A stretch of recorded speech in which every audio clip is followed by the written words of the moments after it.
আগে ছিল মানে কাল বিকালে নিয়ে গিয়েছে ওই যে ইসের থেকে চারিদিকে 40টা মরে গেল মুরগি।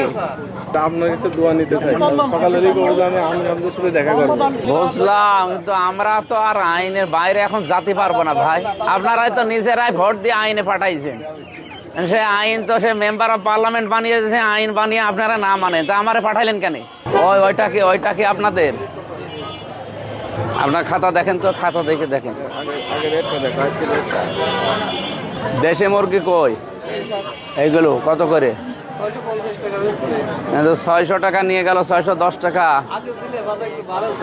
আগে ছিল মানে কাল বিকালে নিয়ে গিয়েছে ওই যে ইসের থেকে 8 দিনের সামনে ওই জায়গা থেকে গ্রামের কি লিখেছে 580 সব 600 বেশিটা। আমরা তো বেশি লাগছে। আপনার তো এখানে 50 বেশি, এত টাকা বেশি নিলে হবে?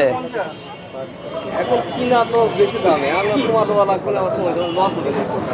কত কিনা? ওই যে ম্যাজিস্ট্রেটের সাথে বলেন।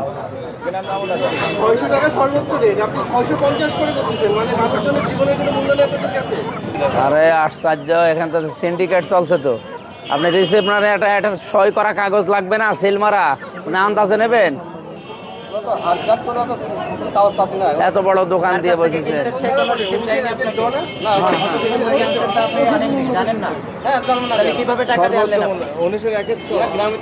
গ্রামে থেকে যে কিনছেন সেই স্লিপটা কই? এখান থেকে কত করে নেওয়া আপনার? 500 কেজি কিনছেন, এত কেজি কিনছেন 590, তার 60 টাকা করে বেশি।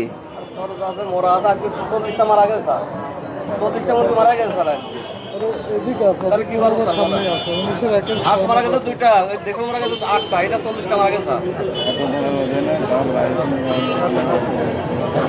চারিদিকে 40টা মরে গেল মুরগি।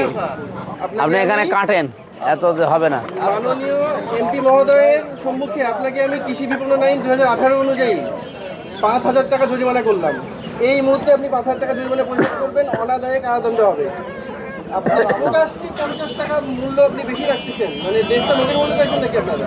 40টা মুরগি যদি ওর মরে যায় তো কি